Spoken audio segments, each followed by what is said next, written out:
When you're leaving Port Hedland, there's really only two ways to go, north or south.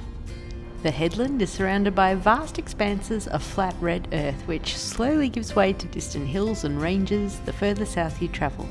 Today we're heading down the coast towards the town of Karratha, stopping to explore along the way. Our first stop is the historic town of Cossack. Named after the vessel that brought the Western Australia Governor to Western Australia, it is also known by the name of Bajinhurrba in the Ngarluma language. Established in 1863, it was a hub for the pearling industry and early gold prospecting in the region. The wealth that these industries attracted is reflected in the beautiful stone buildings built in the 1880s that are still well preserved today. Less obvious is the tragic and unwilling involvement of the local indigenous people in the dangerous pearling industry. A commemorative plaque reads, "Next time you gaze in wonder at the beauty of the Western Australian pearl, spare a thought for the Aboriginal people who suffered so appallingly during the industry's darkest days." Today the town is a living ghost town which was abandoned in 1910 with the opening of the new jetty in nearby Point Sampson. The Harding River, which the town is set upon, is a great location to explore by paddleboard in the cooler months, as is the adjacent Sherlock Bay with its beautiful sandy beach. We're at Point Sampson, where we spent the night last night in the caravan park. A really great caravan park right on the water, as you can see, and last night there was actually a band playing in the park right next to us.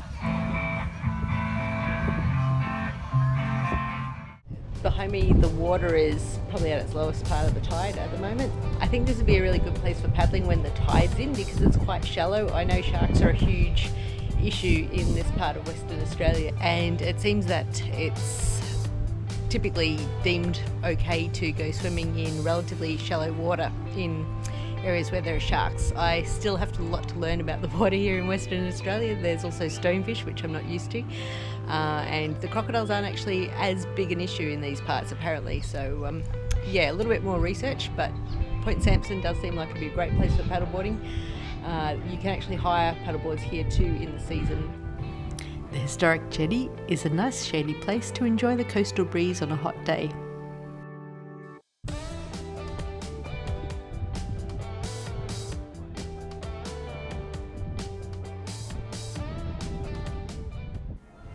We make our way out to Dampier, home of Red Dog, the Pilbara Wanderer.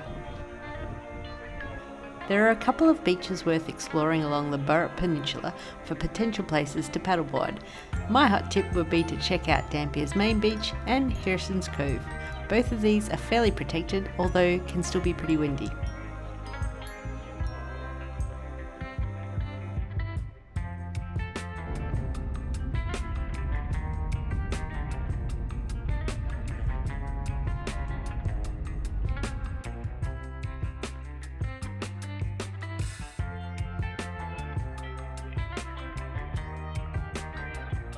Heading south, we're off to explore the Millstream National Park. If you travel along the Warraloo Road into the National Park, you'll need to purchase a permit.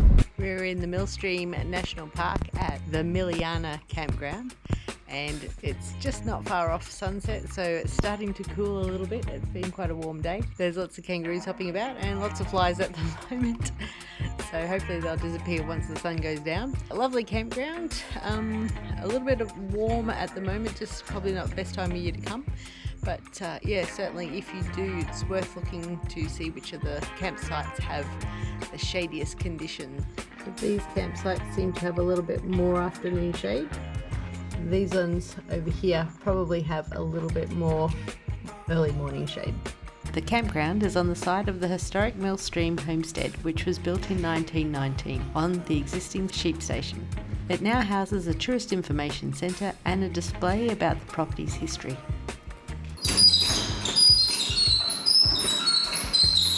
The radio rocker, when families would gather around the radio to listen to their favourite shows. The kids had to sit on the floor.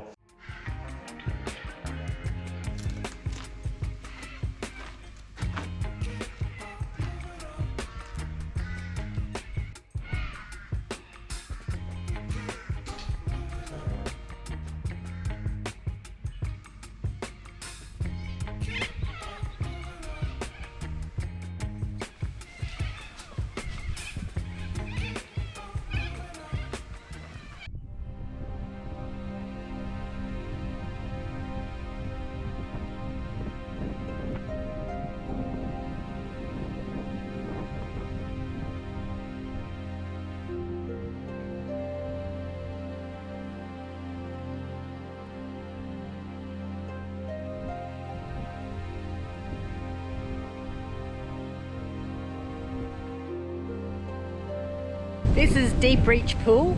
The car park from the water's edge is about 200 metres and there's a concrete footpath pretty much all the way. You're able to swim here and also paddleboarding or kayaking or canoeing. So the access point are these stairs here into the water. There is a little bit of strange looking oiliness on the surface of the water right at the bottom of the stairs, which is probably due to the microorganisms that help convert iron oxide. So it looks a bit weird, but it's fine. The second water entry point is a little bit further along, more of a gravelly path, and at the moment it's a little cleaner as far as that oily surface.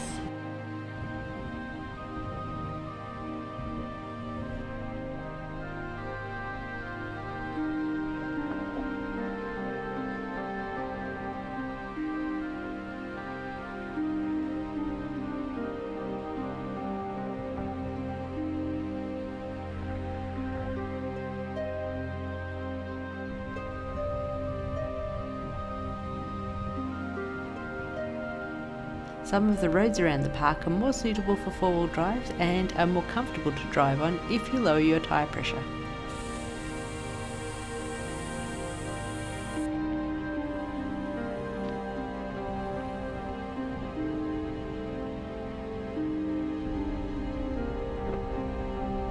Python Pool is one of the most visited places in the national park and probably a little bit small for paddleboarding on, especially in the busy tourist season.